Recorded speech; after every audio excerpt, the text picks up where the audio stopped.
I heard the lines, you know what I'm saying? From Roc Nation to locations, like I heard Yeah, that's hard, man. As a child, you grew up with your dad? Nah, at all. Like, he wasn't at baseball games or nothing like that. And it's no jab to him because my mom was very supportive, you know what I'm saying? So my mom was like, you know, look, he's on TV. But it was really my mom who fueled it for me, who was like, you're not a rapper. Like, I don't care what you say, you're not a rapper. Like, you're a filmmaker. When you started doing music, was that your therapy for the homie that you lost? Yeah, 1,000%. How was it that you dealt with that loss? How did you get out that rut? Yeah, because I was like 19 trying to understand what life means. Still could hear my mother yelling about my pipe dreams. You know what I'm saying? Like, I was on that kind of vibe, like.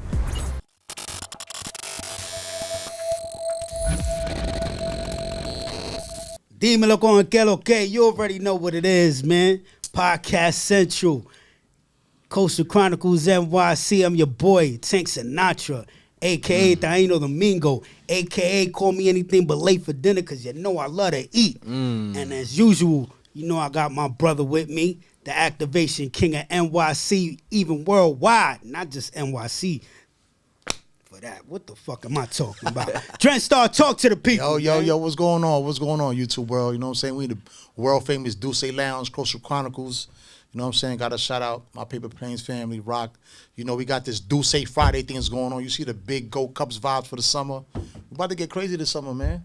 Listen, you know what I'm saying? We had a big announcement in Vegas. You know what I'm saying? The boss was there, Big Hove, you know what I mean? So we're going to get done with it this summer, bro. That's why I had to clarify. I said New York activation king. Nah. You know what I'm saying? You far from only NYC, baby. Had to get dumb and take the helicopter, you know what I'm saying, to the plane, from the plane to Vegas, and I ain't put the footage up yet, but I'm gonna let that clip go in a minute though. What up though? What's good? Listen, man, I'm just saying to the people, man, keep on putting that good old stamp of approval on us, man. You know, like, share, subscribe, put the notification bell on. You know what we doing, man. It's nonstop, man. Nonstop talking about. We got it. Ooh, I'm just gonna go. Do your thing. Let's get to it. I'm speechless on what's about to happen right now. Do what you do. Some kids play house. This one grew up playing characters. And not just any characters. At 10 years old, his voice was already on TV, bouncing through living rooms as Tyrone the Moose on the Backyardigans. By his teens, he wasn't just acting, he was writing, directing, and producing films with a message. And when he graduated with a film degree, he wasn't just walking across the stage, he was walking straight into purpose. From backyard adventures to big screen ambitions, he's been creating his own spotlight and not waiting for permission to shine in it. And the hustle is not for clout. It's coded in his DNA. This man's been behind the camera, on the mic, in the trenches of real production. He's coordinated film projects with Roc Nation, held it down in the location department for Transformers, worked side by side with Forrest Whitaker on Godfather of Harlem. That's not resume fluff, that's real experience, earned by showing up, staying ready, and grinding when nobody's watching. The industry might see titles, but he sees opportunities to build something bigger than himself. Then there's the music. In 2017, he switched gears and stepped into the rap game like he had something to prove, and he did. 2 albums deep under the name J.O. and bold enough to take his sound global, he ended up in Albania competing on a televised stage, showing his talent. While others chase viral moments, he's chasing meaning. Even when his own father, yes, his father criticized drill music, he stood firm, defending artistry and culture while still respecting where he came from. That balance, that's courage. But beneath all that ambition is something deeper. A son quietly navigating through the heartbreak of watching his mom fight dementia. He calls his success bittersweet, and you can feel why. Because all the cameras, accolades, and streaming numbers don't erase the real life happening behind the scenes. Still, he keeps showing up and showing out. So before you ever call him someone's son, recognize the man himself. Actor, director, rapper, filmmaker, former moose, and walking proof that legacy isn't just inherited, it's built. Give it up for Jordan Coleman. Man, that was hard. That was hard right there. That might have been the best intro I done stepped into interview with. Appreciate you, Tank. Listen, King. Welcome to the show, brother. Welcome to the show. Yeah. Glad to be here. Real talk, bro. Like, yeah.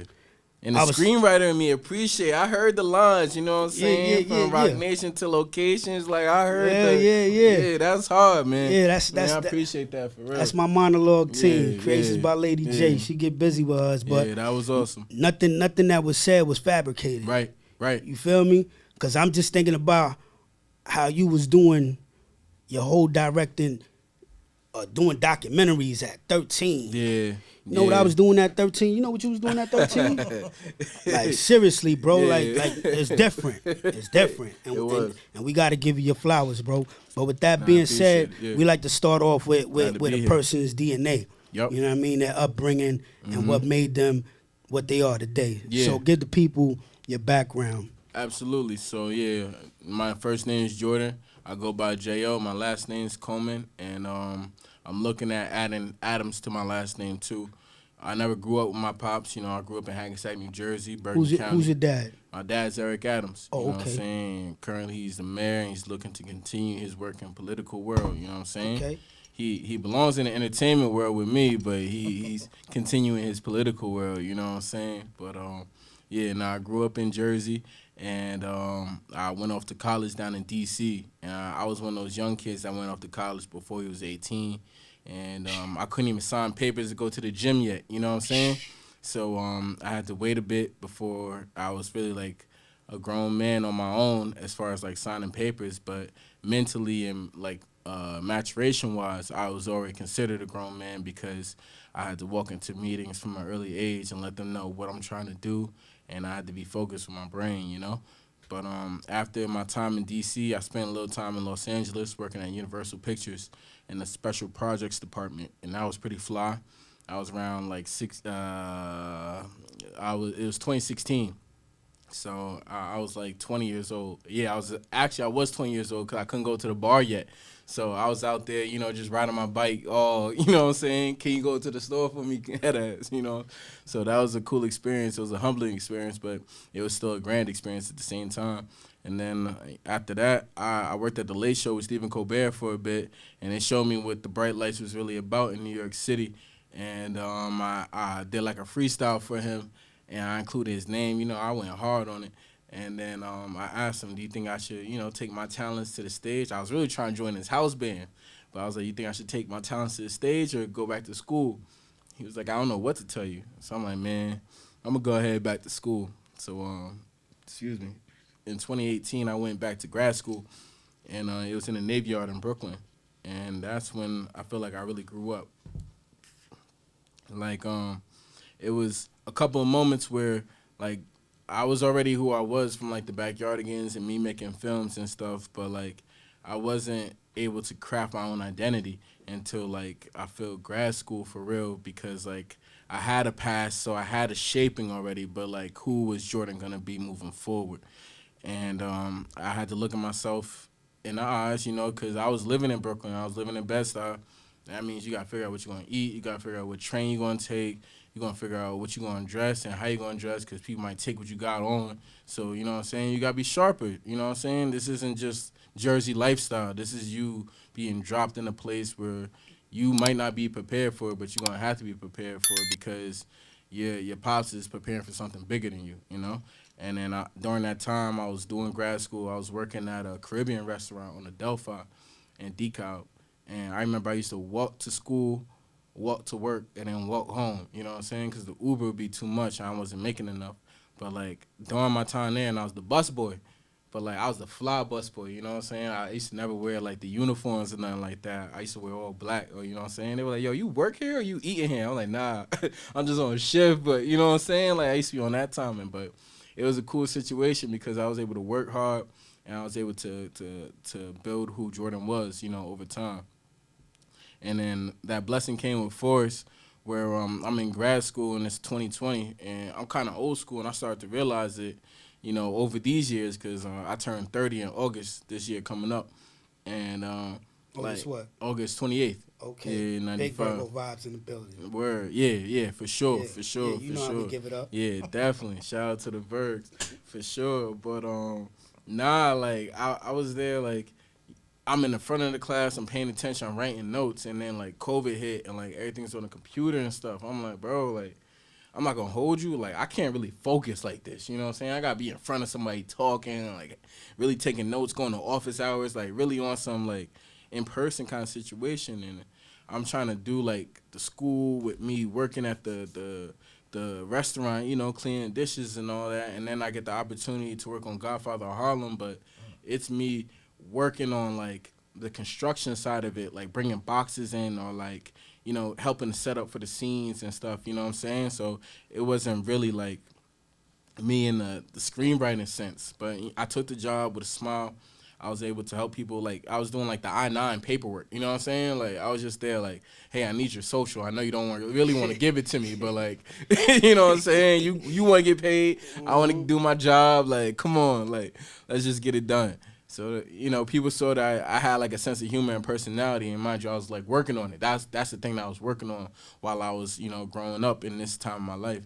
And so, it came to the point where they were like, yo, here are the keys. I'm like, what's these keys to success?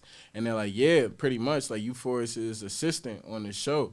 And, you know, I became, like, his COVID officer. That's what they were calling it during the times.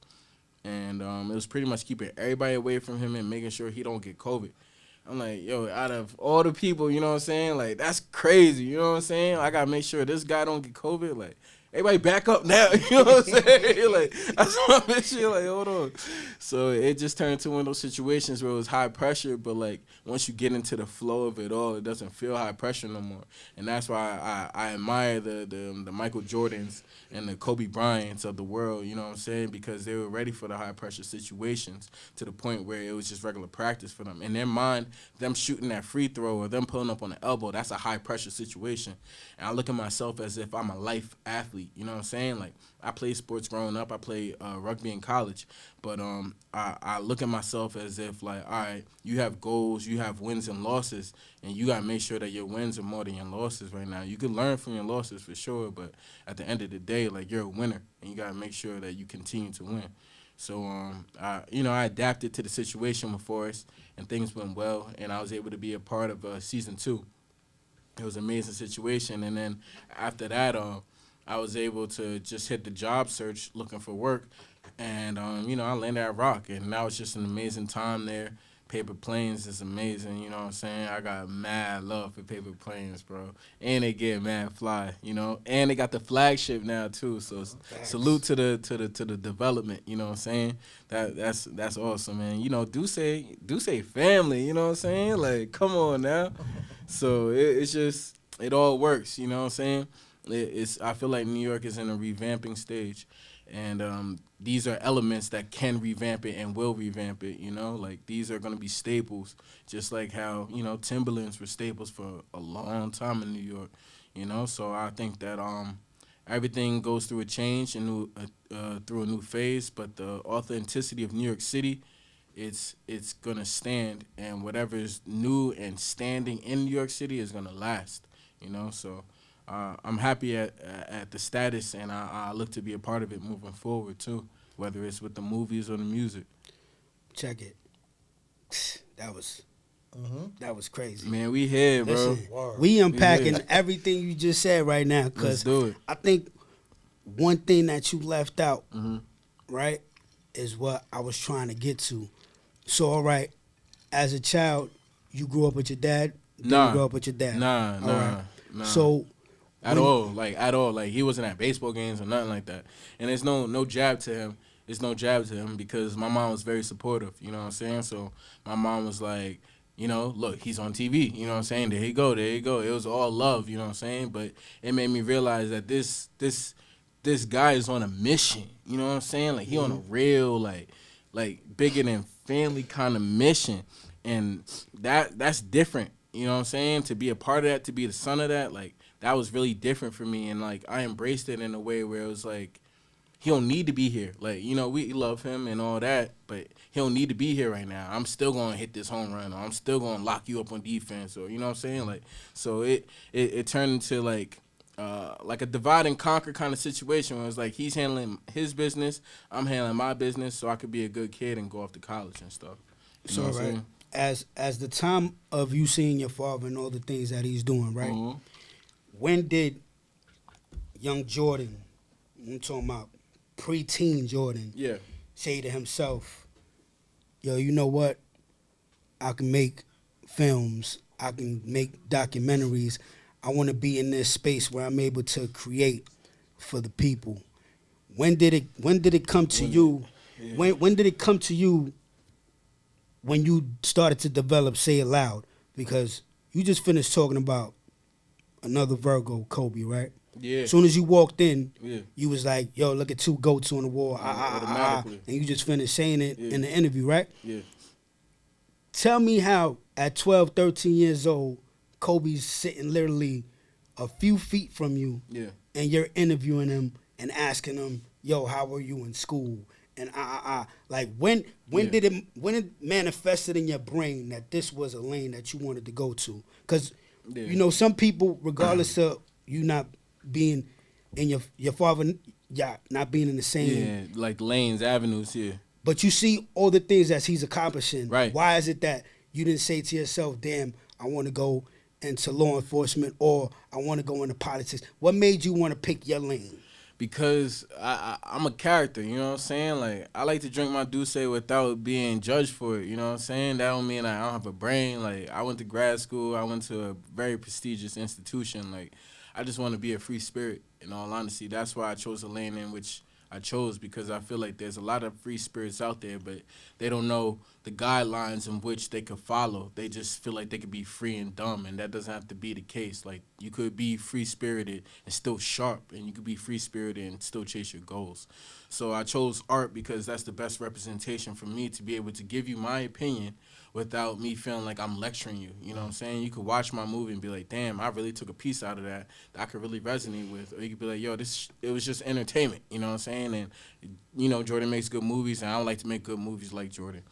But as far as with my dad, and like just as far as like me finding my art, I think that happened when I was with the Backyardigans. You know what I'm saying? Like, and even before that, I was modeling clothes for like for the Daily News, the New York Daily News, and it was kind of, in a sense, it's insane to say, but like I feel like my mom really like molded me to be like a young star.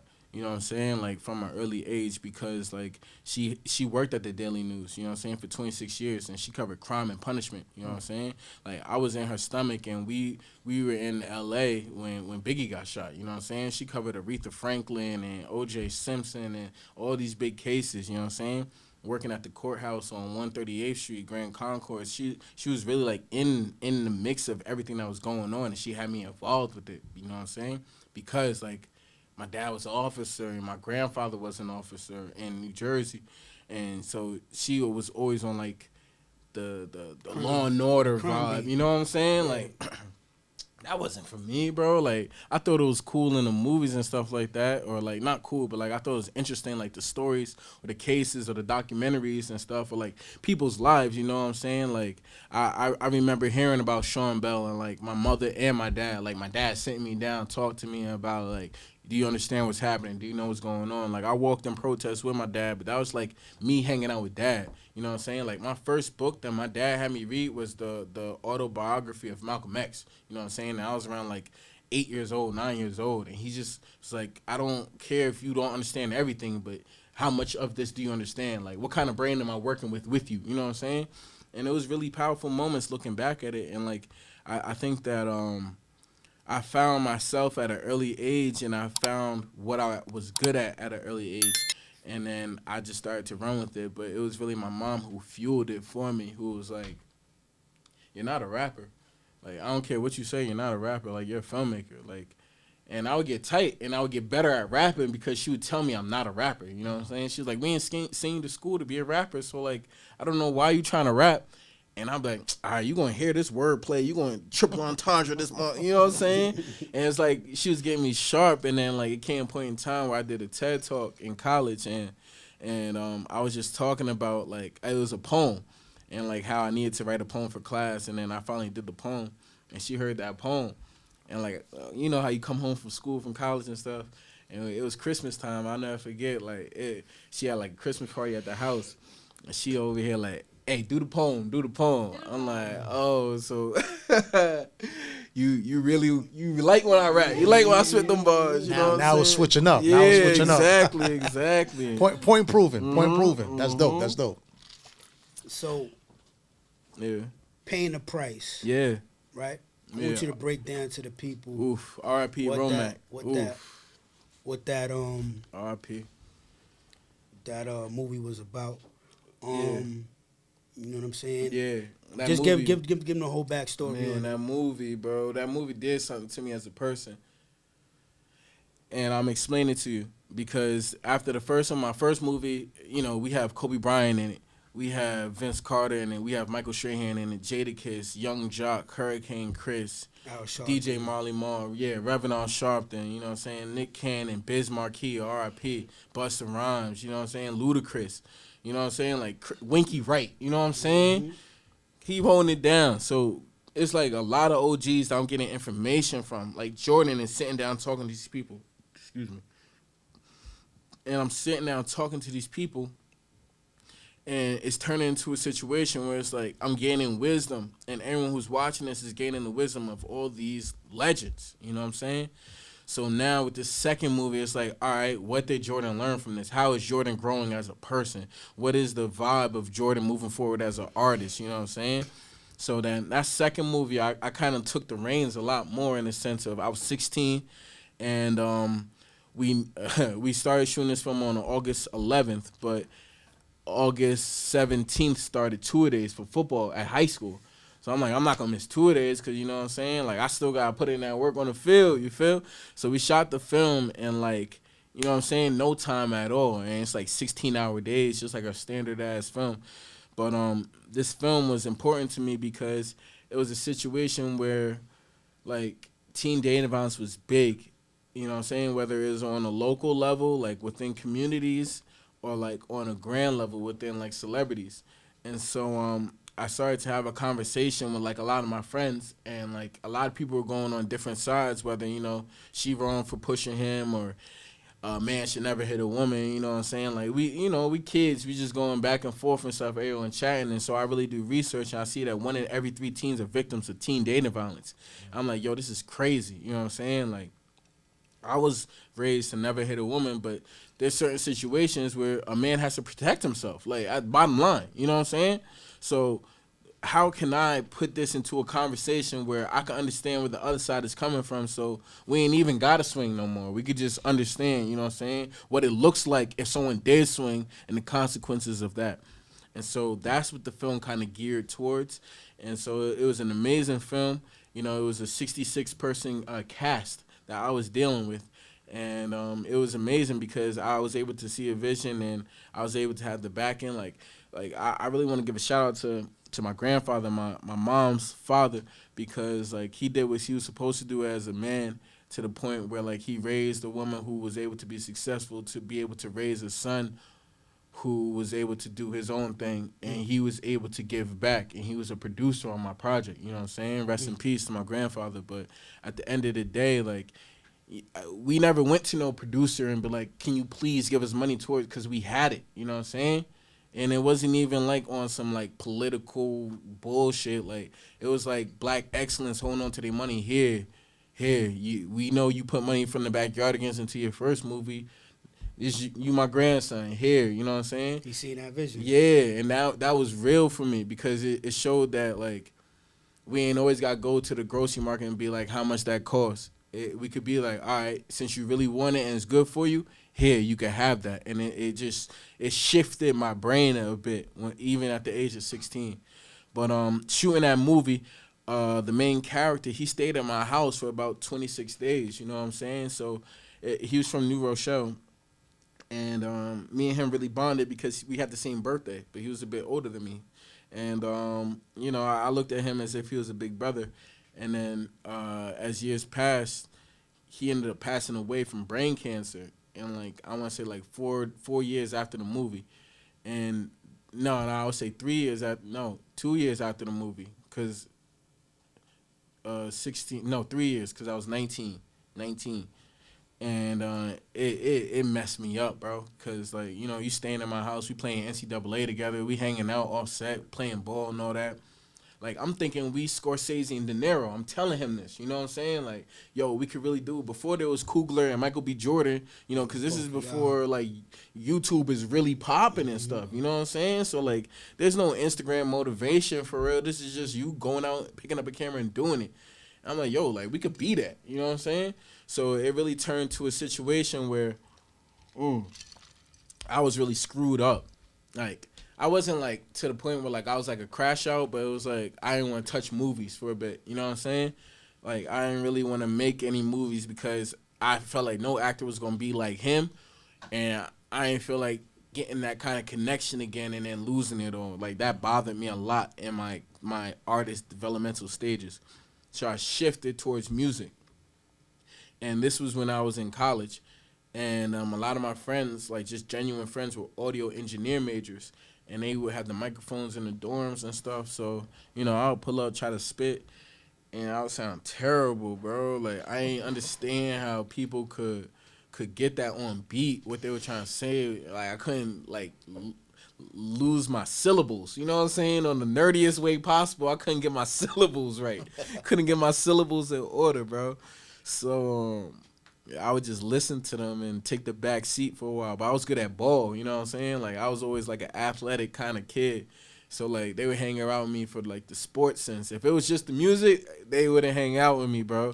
But, like, I was always the one who played defense or knock down that three or, you know what I'm saying, lock somebody up. So, like, you know, I was able to pick up from them because they was audio engineer majors, you know what I'm saying? So, like, they capstone projects is them working on, like, music stuff, in it, you know what I'm saying? So, when I would go to them with sessions, we like for the schoolwork, it would be in the studio, the school studio. And this is American University in DC. Like, this is $1 million studio, Krieger Studios.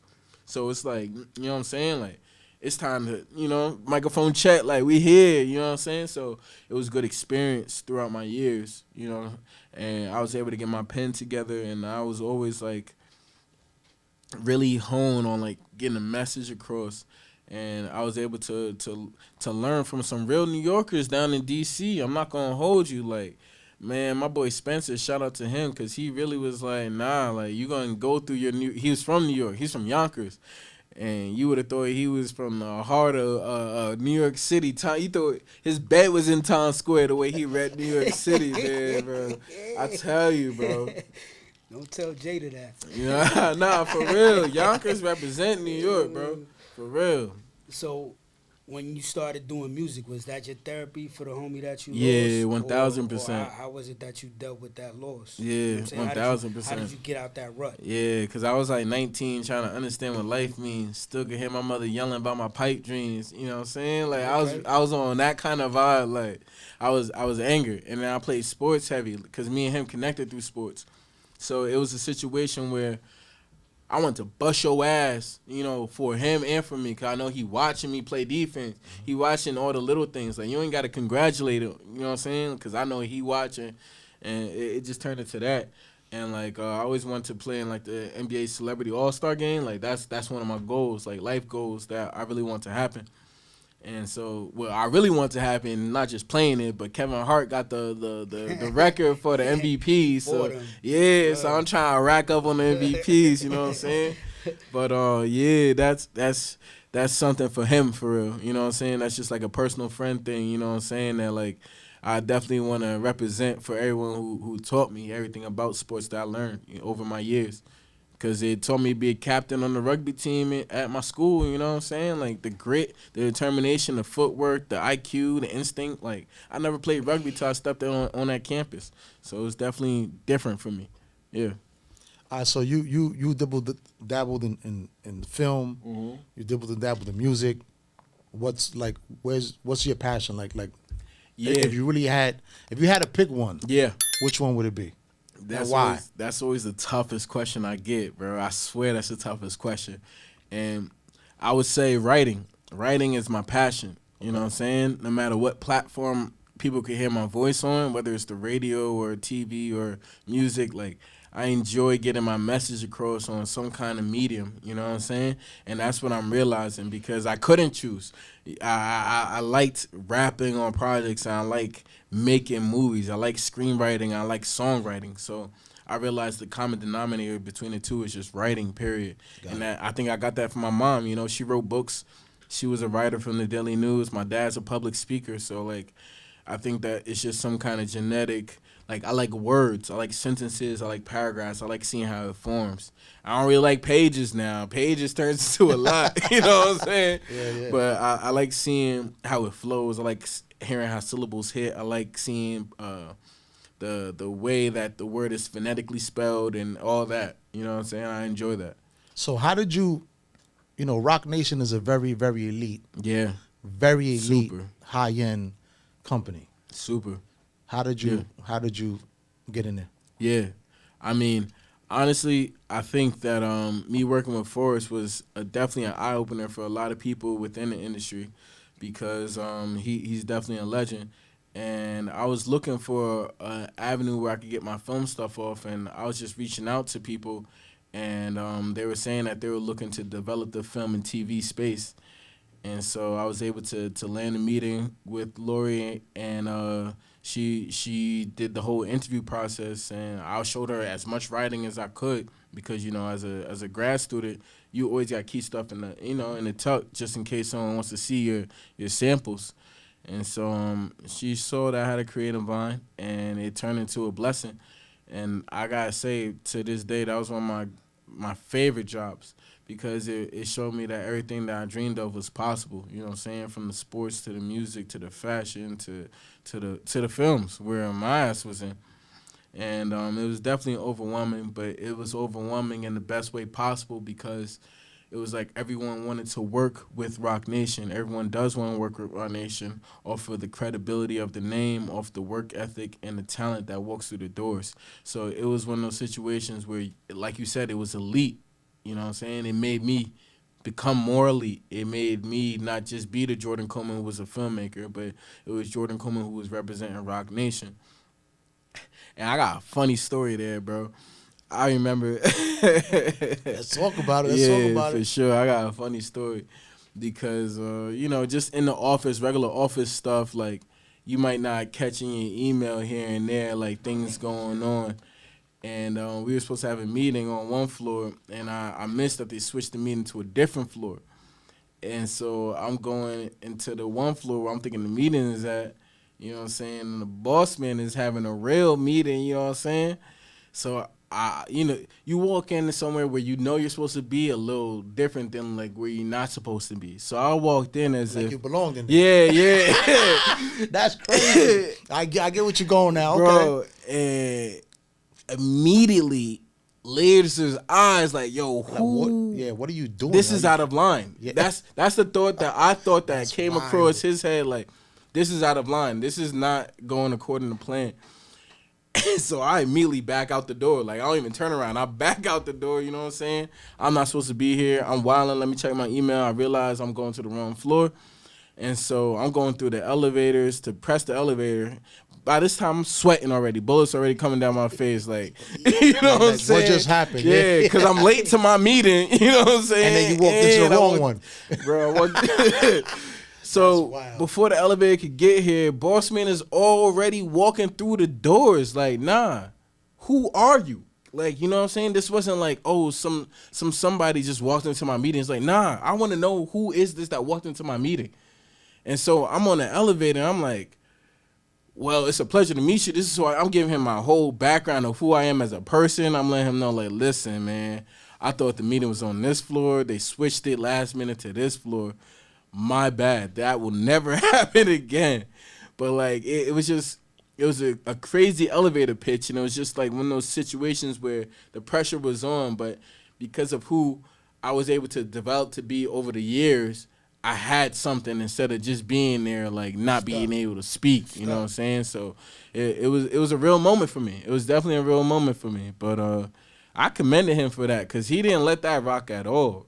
He's like, nah, who are you? Like, you're not going to slide on this elevator. Listen, a lot of people fail at elevator pitches. Yeah, right.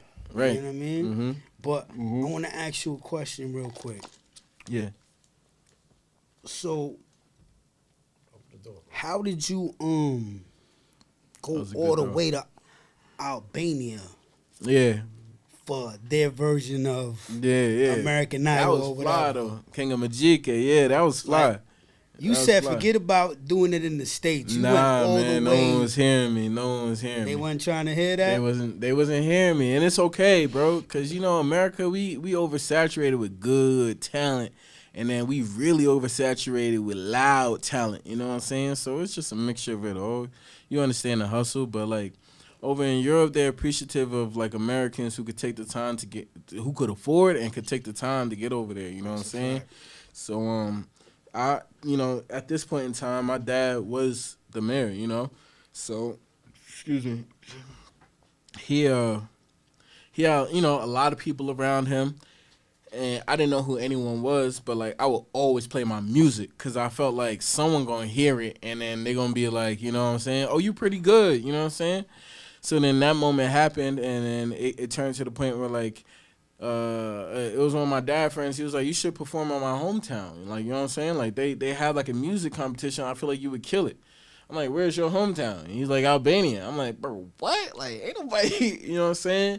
Like, you know how, like, you hear people be like, you see people on the street like, download my mixtape or here's my CD, like, and then they hand it to you and they're like, you like, yeah, word, and you don't listen to it. So I'm like, oh yeah, Albania, yeah, sure.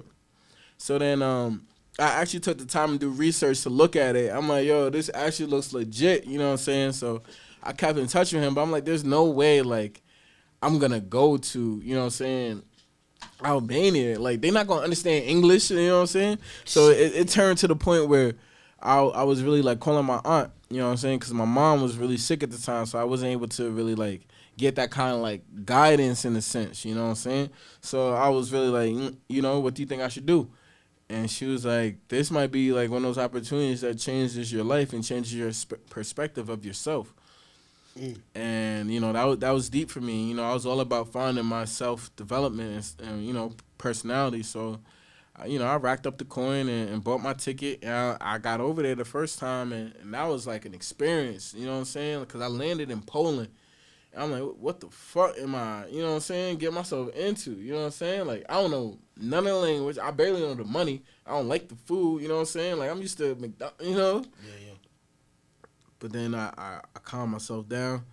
I'm like, find the blessing in it all. That's kind of how I am. I'm the type of person saying that there's a blessing in everything, and you got to find the blessing. And sometimes it takes effort to find the blessing in it all, you know what I'm saying? And that's the gem of it.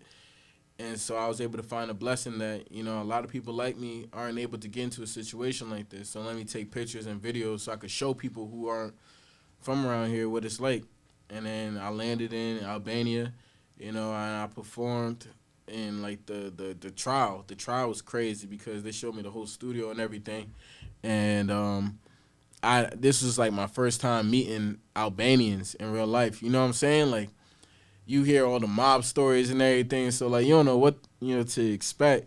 So I was just like, all right, this is what it is. And like I was chilling, I was myself, and it turned out that like they really liked the hip hop scene in the United States, like the 50 Cents, the Tupacs, the Jay-Z's, like the Nas, like the real hip-hop, staples real of, you know what I'm saying?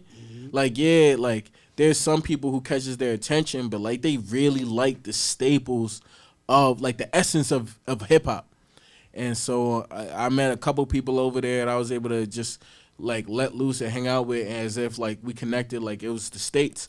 And they still listen to my music at this moment in time. I sent them a couple of unreleased tracks and they were like, man, I can't wait for you to drop this so everyone else can hear this. And it's real love over there for sure. All right, so let's talk about some real shit. Yeah. Your father's the mayor of New York City. Sure is. He's always on TV. Mm-hmm. There was a whole situation about Joe rap music and all of that. Mm-hmm. So his opinion on the state of music in New York and what's happening, what's going on, does that help you? Does that hurt you? Like, what's your stance and what's your position in that? Being that you his son, you on the ground, like you outside. For sure. You know what I'm saying? So I'm sure you get feedback that he's not privy to. 100%, yeah. Whether it's on the blogs or in real life, definitely. And I'm here for all of it, because at the end of the day, I got my pops back. But like, I don't agree on that. You know what I'm saying? Like, you can't ban no type of music at all. You got all this heavy metal rock talking about all this die, you know what I'm saying? And no one's over here talking about we should ban that. Now, what I don't like, and it's not even up to me, but what I don't like is people going out killing someone's cousin and then bragging about it on the song. Like, that's not cool. You know what I'm saying? And I think that's the problem right there. Yeah. You know what I'm saying? So that's why that genre of music is toe tagged. Yeah. Because I call it indictment music. Mm-hmm. It literally is, because that's what you're doing to yourself, man. Like, if you understand what words and what sentences are, that's what you're doing to yourself. You're indicting yourself by bragging about yourself. Like, that's 1 + 1 = 2 math. You know what I'm saying? Yeah. And I hope, you know, everything that happened with you know, Young Thug getting through his case, but, like, you know, that was scary times. You know, for hip hop, that was scary times. The lyrics that you're saying could put your ass in jail. Like, that's the bottom line of what that happened. You know what I'm saying? Luckily, you know, things happen for the better of hip hop, but at the same time, that's a scary situation, and we need to all understand it. You know, like, we can't act like we not privy to it now. You know? Gotcha. That's what it is. But yeah, like, I like drill music.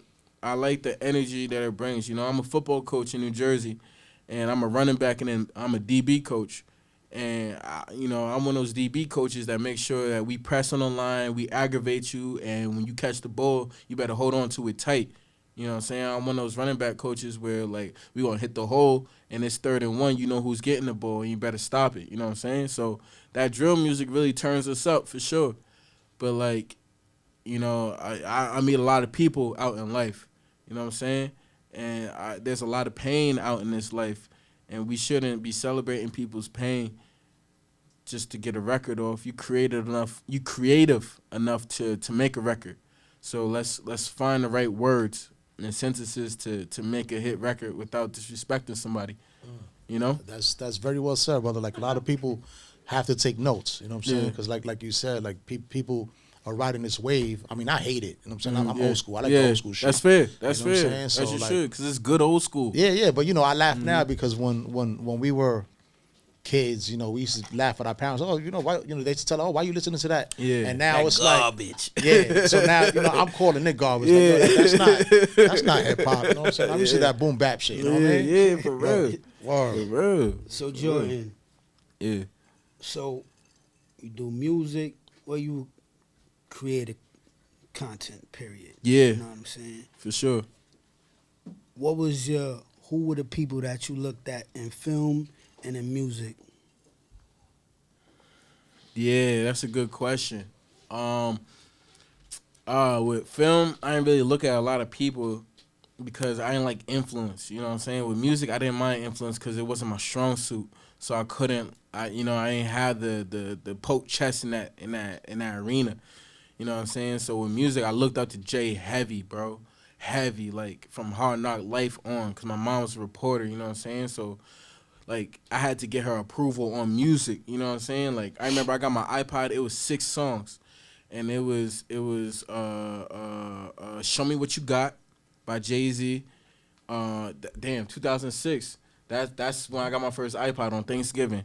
Moneymaker by Ludacris. I had some Weird Al Yankovic song. You know what I'm saying? Like, it was like youngster, you know what I'm saying? Commercial youngster. But like the way that Jay-Z really, like, translated stuff for me, in the sense of, like, being an entrepreneur, but not just being a rapper, but being that rapper, it really did something where I was like, look, Mom, I could be like this, you know what I'm saying? It was an avenue to go down, you know what I'm saying? If you really, like, look at the way that it's laid down, it's an avenue you could go down, you know, you create the My Player on it. And so that was big for me. But then in the film space, I really liked Tarantino growing up. Quentin Tarantino, one of my favorite movies is Django. I like how, a white man was able to see outside of his color and was able to make a movie for black people. You know what I'm saying? That's just growing up. Right now, and I would say for like the last 7 to 10 years, it's been Ryan Coogler. From Fruitvale Station on, because my parents took me to the movie theaters to go watch Fruitvale Station, and I felt uncomfortable throughout the whole movie, but I'm watching it, and I'm like, yo, like, it's good, but, like, I don't like it, but it's good. Like, you know what I'm saying? Like, identify you know what I'm saying? Like, it was like really one of those movies that I attached to. So, like, I've been watching his progression over the years. You know, I still got to sit down with the Creed. I'm not going to lie. But, like, the Black Panthers and I saw Sinners, and that was amazing. I really even know enjoyed how that. people gave that Yeah. a thumbs down. Man, They you must can't. have missed what They what- did. They did. what They he missed was a few. cooking. He was really cooking. He was cooking. On a film level, he was cooking. On a black person, he was cooking. On an artistic level, he was cooking. On a music, like there's so many different levels of this film. Man, I give it his props, and it's amazing because like I feel where he was coming from because I'm working on a project myself where I'm playing a secret agent and I'm trying to stop clout chasing zombies. You know what I'm saying? But it's a musical. It's a hip hop musical, and so it has my music behind each episode. And so right now it's on YouTube, and we're trying to get it picked up so that we could do like a season 2 and 3. We have season 1 already shot. I'm glad you. Off air we'll talk because I just got hit with an opportunity that's in that lane, so that's perfect for you. That's yeah, that'll be awesome. Word. That'll be awesome. But yeah, like I felt it like when I was watching him on the screen. I'm like, oh, like so you feel where I'm coming from with, you know what I'm saying? Like you understand like the vibe in which this world feels right now, and I'm working on like a real groovy project. Where it's like I just let you know it's sci-fi, hip hop, and rugby mixed together. You know what I'm saying? And it takes place in the future. I'm super excited about it. And so you know, like the film stuff, it's not on the back burner. You know what I'm saying? You know how you got 2 burners on the side. You can hit it like this if you really need to. It ain't back there. You know what I'm saying? The film and the music is right next to each other, and they're gonna coincide very greatly. And I'm a humble person overall, so like I know I'm gonna need a team to do all this. You know what I'm saying? So like I look to build a team as this goes, but it has to be the right team. You know, it has to feel comfortable. So you spoke about how great your mother was. You know what I'm saying? Yeah. Now as she's battling dementia and all that, Yeah. how is it that you're able to be in that space with her? Yeah, I don't know, man. To be honest, like these last 5 to 7 years, I've been living outside myself, like because overall, like it's just been painful, bro. Like, you know, like no one really prepared me for this, and like I call it bittersweet all the time because like I remember like getting my offer letter to Roc Nation, and my mom wasn't straight because like I had to explain it to her who I was working with and who I was working for. I'm like, bro, like, my first concert was, you know what I'm saying? That's who we went to go see. Like, why is this not clicking in your head, like, what we just accomplished just now? You know what I'm saying? So, like, it was really, like, it was hurting me. Like, it didn't feel real. You know what I'm saying? It felt like I was playing a game on, like, easy mode. Or it felt like, you know what I'm saying? Like, it just, like life didn't feel like it mattered. Like, for real, it didn't feel like it mattered because it was like, I'm getting this accomplishment, but at the end of the day, your family's supposed to be everything, and your everything is crumbling. And at the end of the day, like, that was my chat GPT. That was my Siri. You know what I'm saying? My mom, I'll go to and ask her anything, and she might not give me the right answer, but she'll lead me on the right track, and I'll know where I'll take it from there. You know what I'm saying? And, like, my dad is an action dude. I would see what my dad would do, and I would learn from his doings. But my mom could just talk to me, and I would grasp everything from her. You know what I'm saying? I gotta see my dad do something, and I'm like, I want to be like my dad, or I see how my dad would do it. Like, my dad says a lot. You know what I'm saying? Especially being a politician, you say a lot too. I will say that. But like when I see him doing stuff and him putting the time in, when like he could have been anywhere in the world, but he was right there doing that with them, I'm like, yeah, I understand you making sacrifices.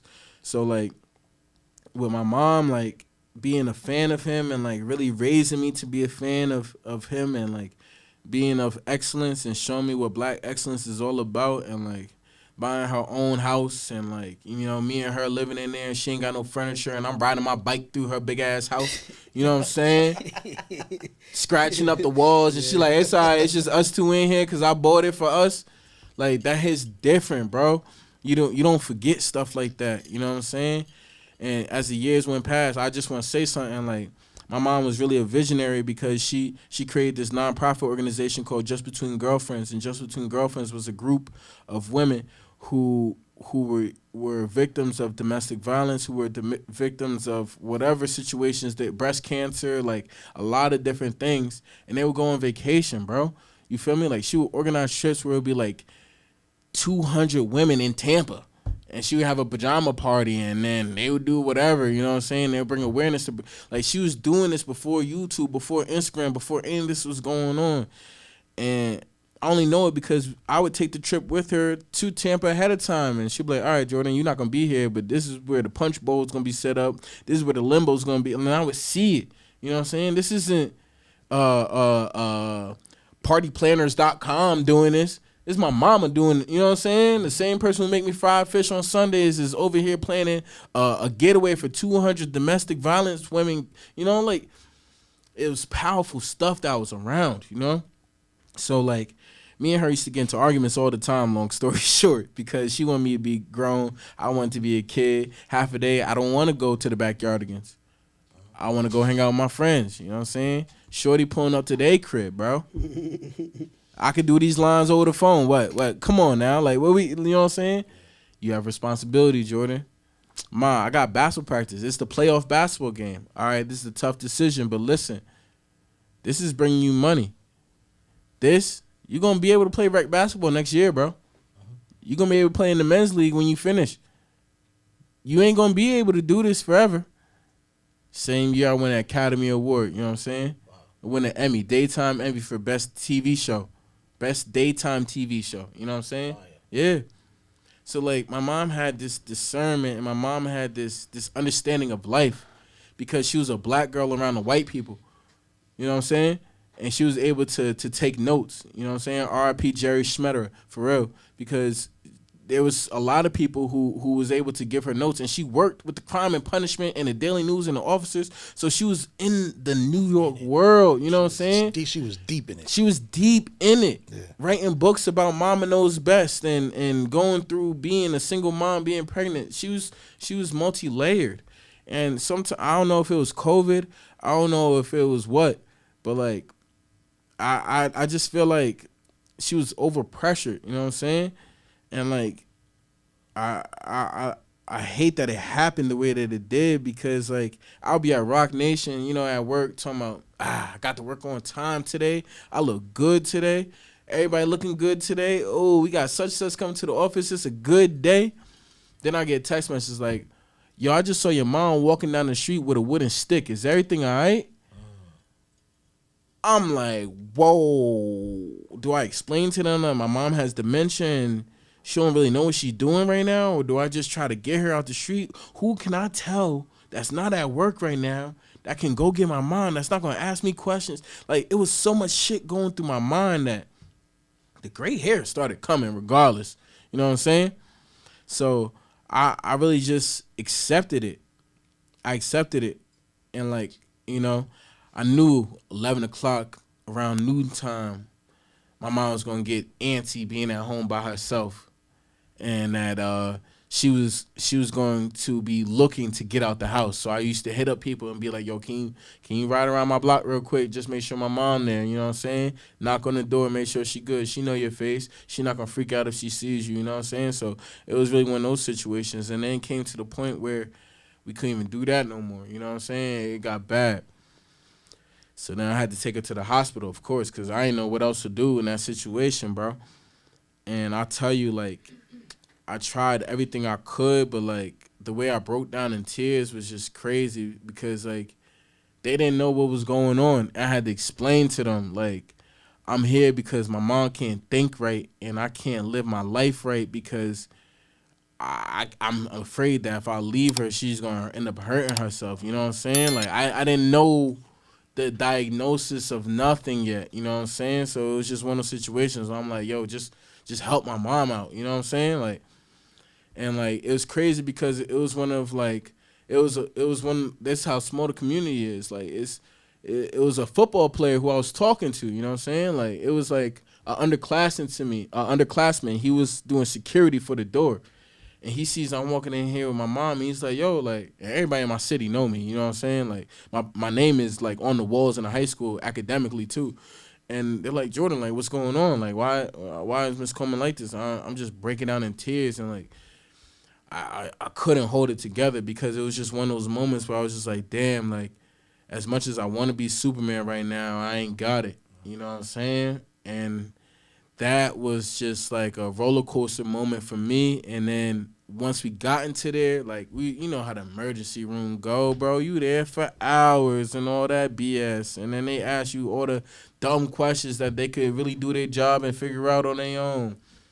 And my mom was just looking at me like, you snitch. Like, you know what I'm saying? She's just looking at me like, man, obviously she not in her right mind, but like, at the same time, she's still gangsta at heart, bro. You know what I'm saying? So she like... You trying to help her, she's like, calling you out. Yeah, like, damn, bro. I would have been all right, you know what I'm saying? Like, and she can't formulate the words, but she's over here mumbling words like, how dare you over here point them out that I'm not good?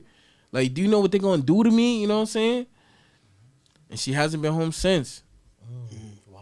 She hasn't been home since. But it's honestly for her best. Because at home, it wasn't going to work. Damn, so you dealt, man. You dealt. It wasn't going to work. You're dealing with a lot of pressure. You just spoke about what you did with your moms, and then everybody knows what your pops was dealing with. Yeah. How was that feeling when all of that got fixed? I mean, you don't got to get too into it. But just, I would say that it ain't fixed yet. I feel like it ain't fixed yet. You know what I'm saying? I feel like my dad's getting ready to battle the big. This is the Lakers versus Celtics. Like, he about to battle, you know, Cuomo, bro. Like, nobody want to battle Cuomo for mayor. Like, come on. Like, I mean, but even before that, because that would have been a whole different type of stress you would have had to deal with. Yeah, 100%. You know what I'm saying? Yeah, Going shit to would have trials went bad. and all that. Yeah, like, that was scary times. That was scary times for sure. And I think that with my dad, he's such a strong person, and like me and my dad, I will say we formed a relationship as I became older. I think that he knows how to be a father for a young man instead of a young boy. I will definitely give him that. And he's been helping me, like, you know, just create strength and guidance and courage in that sense. You know what I'm saying? Like, in the sense of, like, everyone might be against you, but if you believe in you, you can get through it. You know what I'm saying? My mom was like, make something that people gonna like. Make something that, you know what I'm saying, you know, do something with yourself. You're not a rapper. That has a bad negative connotation to it, you know what I'm saying? My dad's like, if you a rapper, be that rapper, you know what I'm saying? I remember the first time I rapped for my dad. He was like, how you remember all that? I'm like, I see the picture of it, and I'm just describing the picture to you. He's like, yo, that's some deep shit right there, you know what I'm saying? Like, he's looking like, yo, like, you got something. He recognizes it like that. So, like, my dad is a different type of being, my different type of energy. And so, like, when I talk to him, like, I almost feel like I'm being soft. You know, like, yo, I'm here for you, Dad. I'm rooting for you. Like, yeah, thanks. Like, you know what I'm saying? We're going to get through this. The ancestors got me. Yeah. I'm like, damn, bro, I didn't even look at it like that. You know what I'm saying? He's like, yeah, bro. I'm like, bro, I'm just trying to tell you I love you, Pops. You over here talking about some ancestry. Like, bro, come on. He's like, yo, if it wasn't so, the ancestors wouldn't let this happen. I'm like, all right, I guess I got to see with the rest. You know what I'm saying? Because, like, I believe in you. So it's like, it's powerful stuff that we working with that, like, it's bigger than me, you know? So, like, I'm just a part of it. I'm just working my part of the wheel, you know what I'm saying? So, like, I'm just doing the best I can to stay out of trouble and be the best person I could be. You know what I'm saying? Build that Jordan Coleman brand. You definitely got that, bro. Yeah, man, but for sure. You spoke about your YouTube channel and stuff like that. Tell the people what else you have coming up. Word. Now, my YouTube page is weak right now. We need to build that up for real. It's Jordan Coleman Films, and the name of the series is Striking Back. And you can type in Striking Back, G-I-J-O. That's episode 1.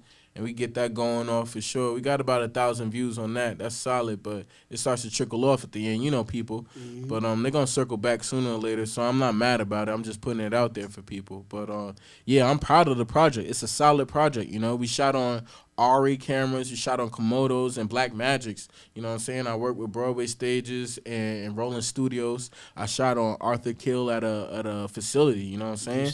And I really was inspired because, you know, it was a lot of stuff going on with the strike and everything, and a lot of, like, people weren't really making projects, but they were going overseas to make, like, films and stuff because the strike wasn't going on overseas.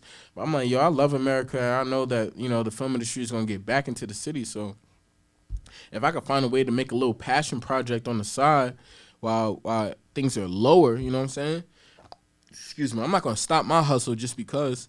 And so people signed up for the passion project, and it turned out to be something where we have something, And if people want to develop it with us, then we could really build off of something that we have that's our own property. You know what I'm saying? Like it's something that we created. Clout chasing zombies, secret agents, for sure.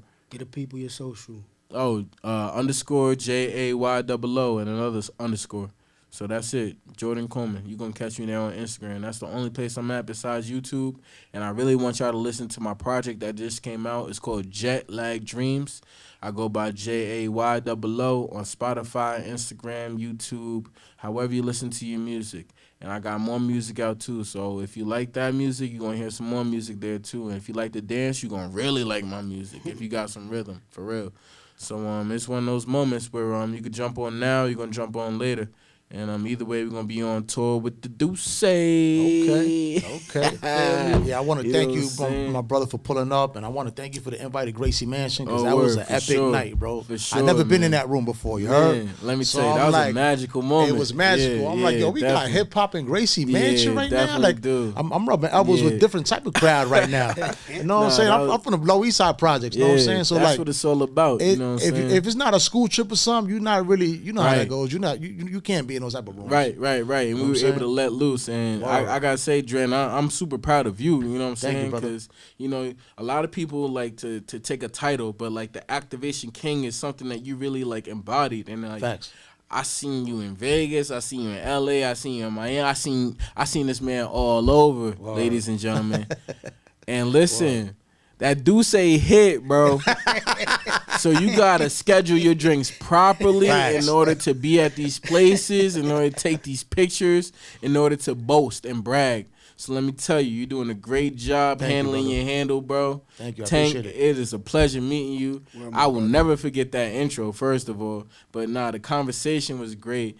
And I just gotta say, Deuce always been my favorite drinks. Even when I go to Say Less, I'm like, give me the sidecar with that Deuce in it. Okay. You know what I'm saying? Like, that's what it is, bro. Yeah. Listen, so it's all love, for sure. Before we leave, brother, peace and blessings to your mother, man. Appreciate that, for real. My prayers, she's strong, too. Me, she holding it down. Real talk, man. They don't make them like that 7 no years more. down, you know what I'm saying? They don't make them like that Yeah, no more. not at all. She one of a kind. God bless. And everything I do is a testament to her, you know what I'm saying? And that's kind of something that allows me to stay joyous, you know what I'm saying? Because, like, I'm a living blessing, you know what I'm saying? Like, my mom was really, like, rubbing shoulders with the Michael Jordans and the Lawrence Taylors and the Carl Banks of the world. And, like, she really was able to show me the Sean Bells and, like, the Emmett Tills. And, like, she was really able to shape. And she was able to cover the Aretha Franklins and the OJs and the Biggie Smalls and the Tupacs. And it was like, I have no choice but to be greatness. I remember one time, this was back in the day when you was able to get your ass beat. She used to beat my ass, boy. And it was to the point, because I was just screwing up because I didn't understand what I had. Let me explain like that. It wasn't no child abuse or nothing. But it was to the point where, like, she wrote on a wall, like on a paper, to whom much is given, much is expected. Much is required. And I remember, sitting there like, damn, like she really, put belt to ass, looking up at that paper and just seeing her handwriting, to whom much is given, much is expected. And I grew with that, I absorbed that and stayed on my wall, you know what I'm saying? Like, I remembered that, you know what I'm saying? It was one of those things where, like, you tap it on the way out kind of situation, and it's like you become more than what you thought you could be, because to whom much is given, much is expected. Yes, sir. And it was just a message that stayed with me, for sure. That's what's up, brother. And with that, we out. Yeah. Thank you for coming to the Deuce Lounge. Already, man. Word, Pull up. Deuce, if I do say so.